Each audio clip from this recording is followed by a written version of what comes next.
Alright, today we're going to be discussing the top 10 male and female swimmer performances of the Paris 2024 Olympics.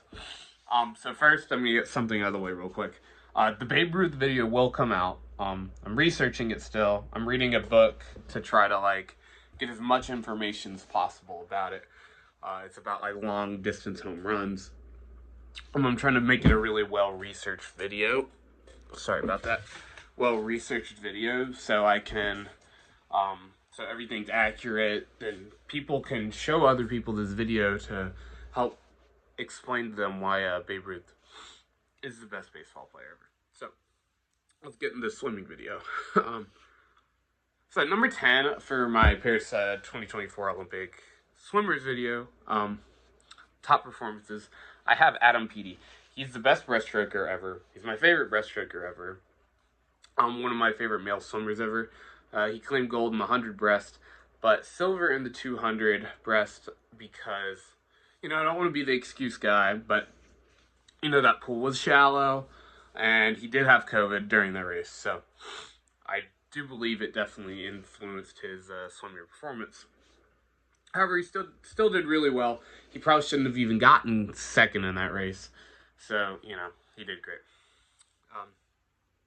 Number 9, I have Ariarne Titmus. First name's a little struggle there for me sometimes with her.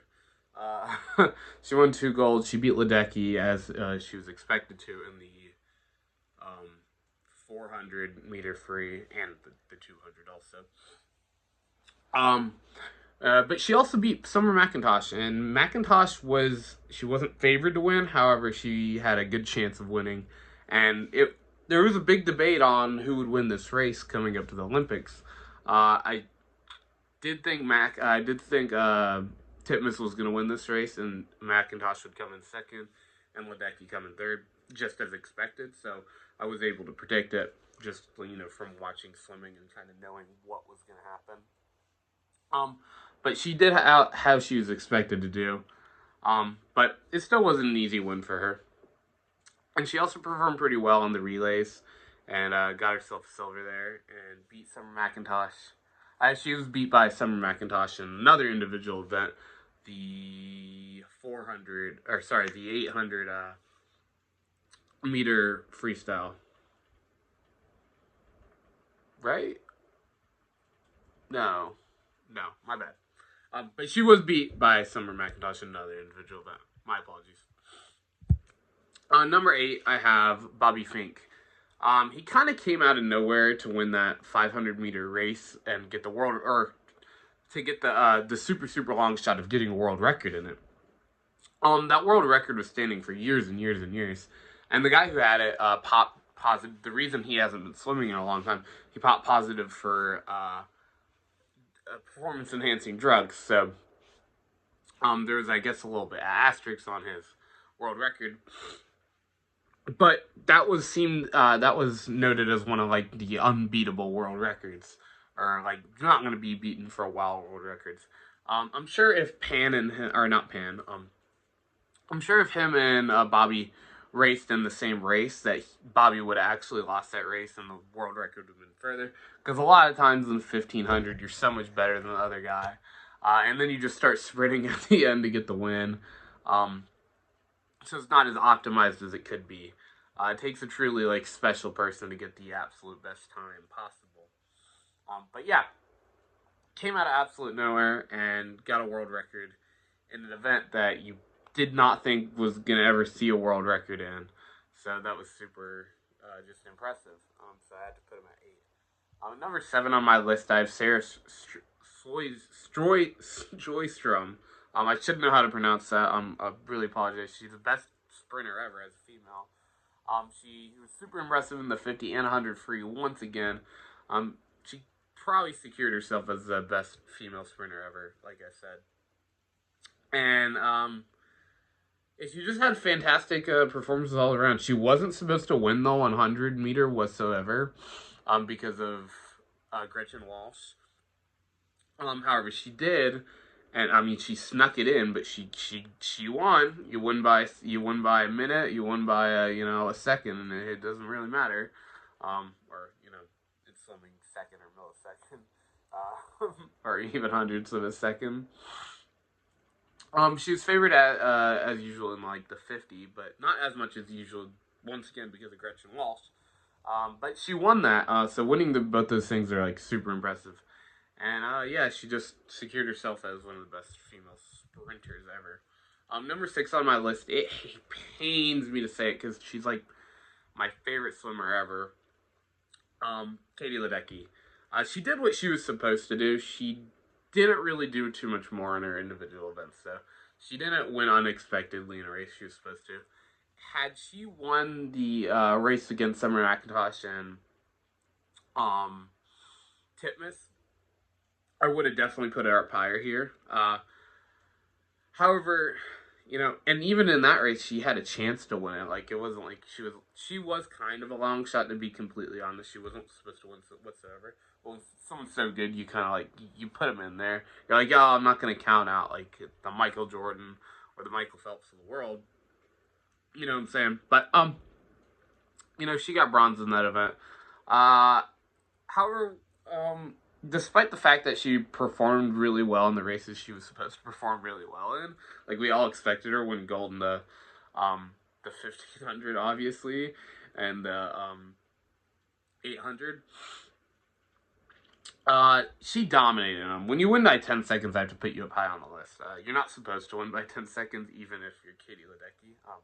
I mean, I guess she does. She happens to always seem to win by 10 seconds every single race. But I have to put you up super high on the list because it's just super impressive. And you won't really ever see this again in your lifetime. Someone just dominate this much. So watch it while you can because she is getting older. And Summer McIntosh might end up being on her tail for that 1800 win in Los Angeles. However, Ledecky's performing some of the best she's ever done in his career. So who knows how she'll do in LA. Hopefully even better than she did in Paris. At number 5, the woman I just mentioned, Summer McIntosh.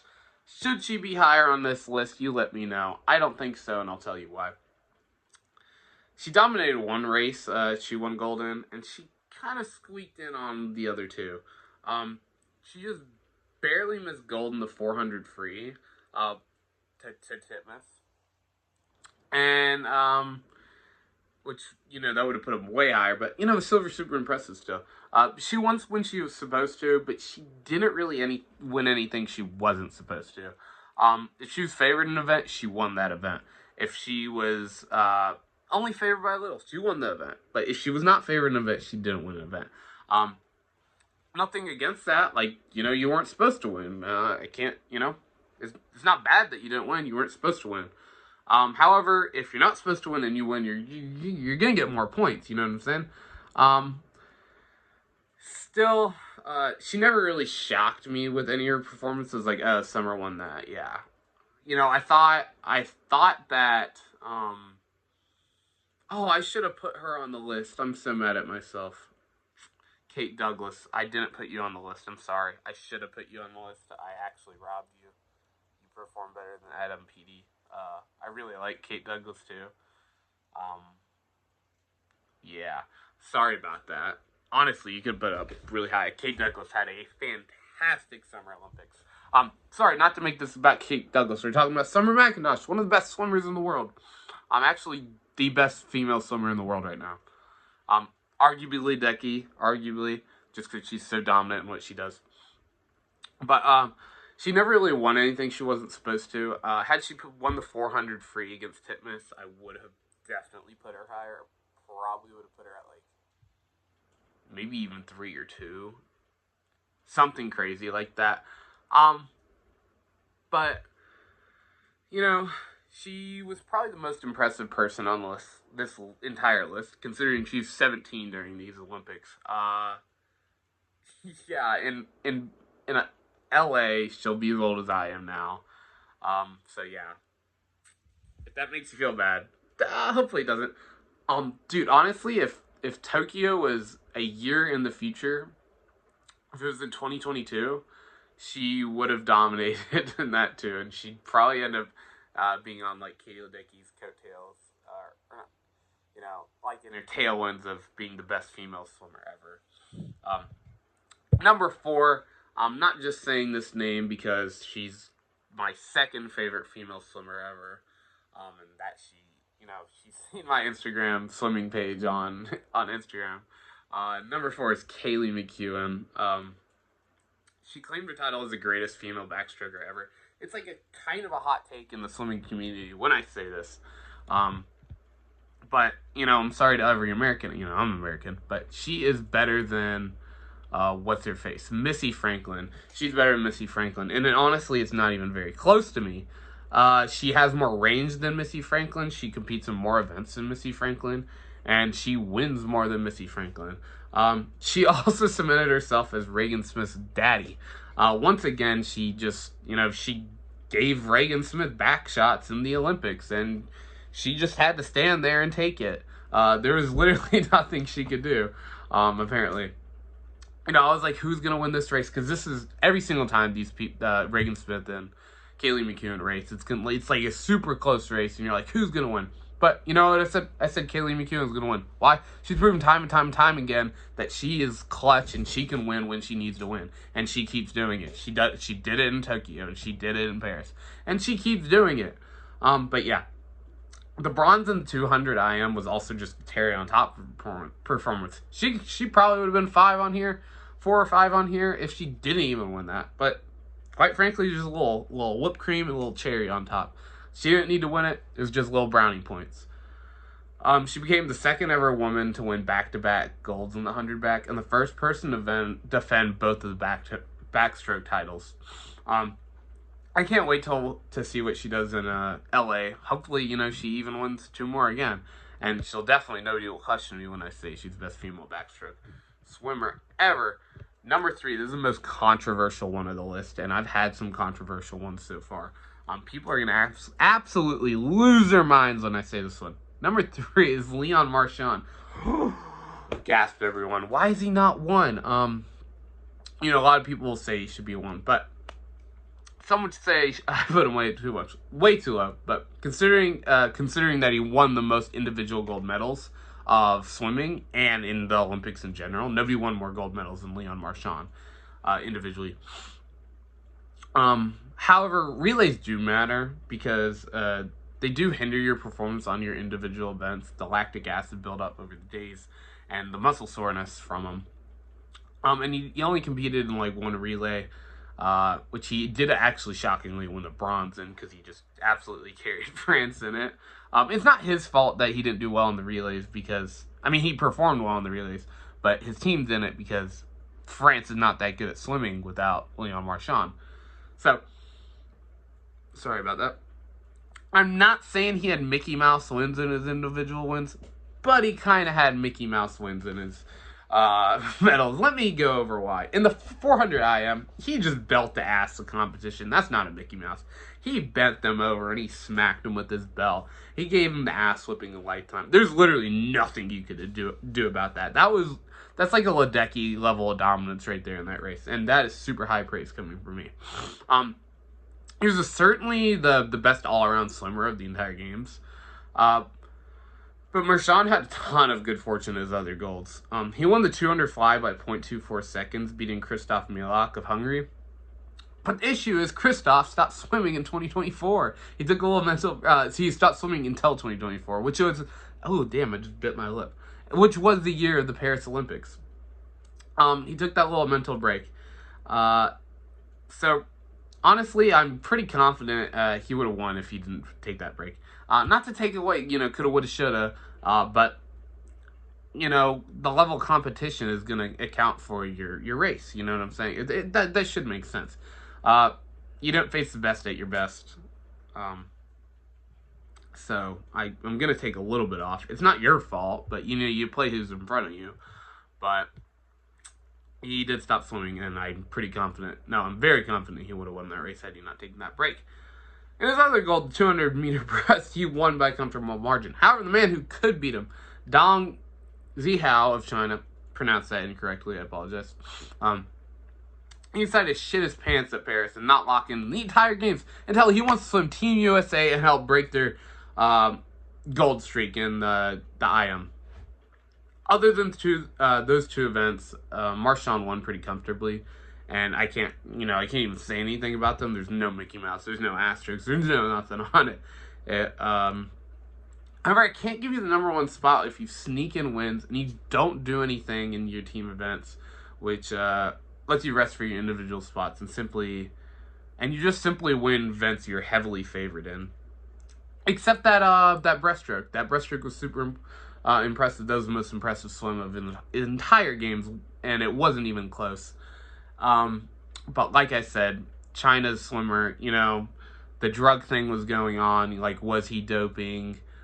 They tested him apparently 12 times every day at super weird hours, which hindered his performance. I truly do believe that hindered his performance. I don't see how waking someone up in the middle of the morning, in the middle of the night, to drug test them and randomly pulling them out at during competitions to stop their warm-ups doesn't hinder your performance whatsoever when you are the best 200 meters breaststroke swimmer in the world at that time. Same, he was also probably the best 100 breaststroke winner at that time too. But he also once again choked in this in that individual event. He was a terrible swimmer during Paris until he faced Team USA in the IM and wanted to swim the best race of his entire Olympics and help him win. Number 2, I wish I could put them higher, but I can't. She has 3 golds, and her name is Tori Husk. On the 100-meter fly, she beat Gretchen Walsh, who set the world record in the prelims before to get gold. So Gretchen Walsh, she had the world record. She was super heavily favored to win this event. And Tori Husk came out of nowhere to win the gold medal, despite the fact that Walsh has the world record.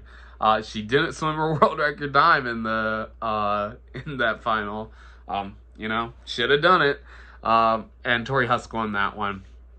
And then she absolutely carried Team USA on her back in the 4x100 medley relay to secure the gold above China by 0.12 seconds. In the mixed medley relay, I should say.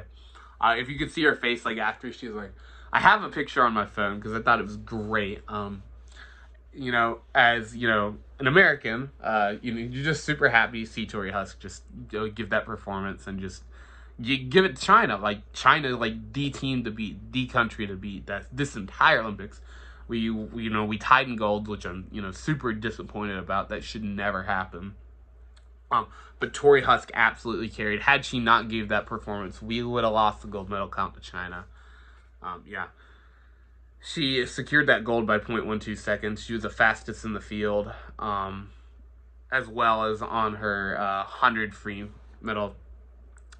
She was in her 100 free. She won silver. However, she was the 9th favorite to win gold. She wasn't supposed to get silver whatsoever. She barely missed first to Sarah Sløjstrøm.